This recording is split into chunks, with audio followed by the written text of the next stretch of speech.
বাবা হচ্ছেন সালাউদ্দিন কাদের চৌধুরী আর আমি হুমাম কাদের চৌধুরীর বোন। নমস্কার, আদাব। আপনারা যারা আমাদেরকে দেখছেন প্রথমবারের মতো, পুরা রাঙ্গুনিয়াই দেখছে প্রথমবারের মতো। আমরা কোনো সময় আগে বের হই নাই ভোটের জন্য, আমাদের কোনোদিনও আসলে বের হওয়ার কোনো কারণ ছিল না, কারণ আমরা গণতন্ত্রের মধ্যে ছিলাম। আর আমার বাবাই যথেষ্ট ছিল যে উনি কাজ যখন করতেন তখন মানুষরা ওনাকে এমনিতেই ভালোবেসে নির্বাচনে নিয়ে আসতেন এবং তাদের প্রার্থী হয়ে উনি সংসদে গিয়ে তাদের প্রতিনিধি করতেন।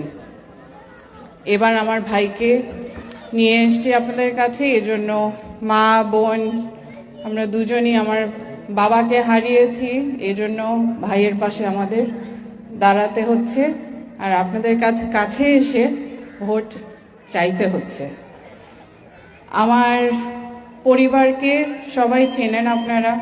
আমার দাদা ফজলুল কাদের চৌধুরী আর বাবা তো সালাউদ্দিন কাদের চৌধুরী, ওনাদের দুজনের কাজের ফল হচ্ছে চট্টগ্রামের উন্নয়ন। ওনারা দুজনই অনেক কাজ করে গেছেন, সেবা করে গেছেন। আর যখনই ওনারা আপনাদের প্রতিনিধি করতে পেরেছেন সংসদে গিয়ে আপনাদের জন্য আপনাদের দাবি আর আপনাদের সব সমস্যার সমাধান চেয়ে এনেছেন আর অনেকটা যুদ্ধ করে এনেছেন। আমার দাদা পাকিস্তান আমলে যখন ভাইস প্রেসিডেন্ট ছিল, উনি খুব কম সময়ের জন্য প্রেসিডেন্ট হয়ে যেতেন। যখন প্রেসিডেন্ট সাহেব দেশের বাইরে যেতেন তখন আমার দাদা 1-2 দিন করে ক্ষমতায় আসতেন প্রেসিডেন্ট হিসাবে। তখন উনি ইচ্ছা মতো চট্টগ্রামের জন্য সাইন করে যেতেন আর যেসব উন্নয়ন অন্য জায়গায় হওয়ার কথা ছিল উনি টেনে এনে চট্টগ্রামের জন্য লিখে দিতেন।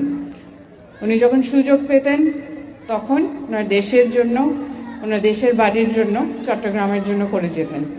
আমার বাবাও বারবার নির্বাচনে জিতে আপনাদের ভালোবাসায় একই কাজ করতেন। যে কারণে এটা বলা হচ্ছে সেটা আসলে এজন্য, কারণ আপনারা হয়তো ভাবেন যে হুমাম কাদের চৌধুরীকে তো চিনি না, তো কেন ওনাকে বিশ্বাস কেন করব? বিশ্বাস করতে বলছি কারণ আমার বাপদাদারা এই পরীক্ষাতে জিতে এসছেন, আপনাদের মন জয় করে এসেছেন, কারণ ওনারা সবাই আপনাদেরকে সেবা দিতে পেরেছেন। তাই নিয়তটা দেখেন, এই পরিবারের নিয়তটা দেখেন, নিয়তটা দেখে বিশ্বাস করেন যে আমার ভাইয়ের রক্তে আমার বাবার রক্ত আছে। যখন রক্তের কথাই বলছি তখন বলি যে এই নির্বাচন যেটা আপনারা পাচ্ছেন 12 তারিখে, সেই নির্বাচনটা অনেক রক্তের মাঝে, রক্তের বিনিময় পেয়েছি আমরা। শুধু 5 আগস্ট না, 17 বছর ধরে, 18 বছর ধরে অনেক মানুষ যুদ্ধ করেছে গণতন্ত্র আনার জন্যে।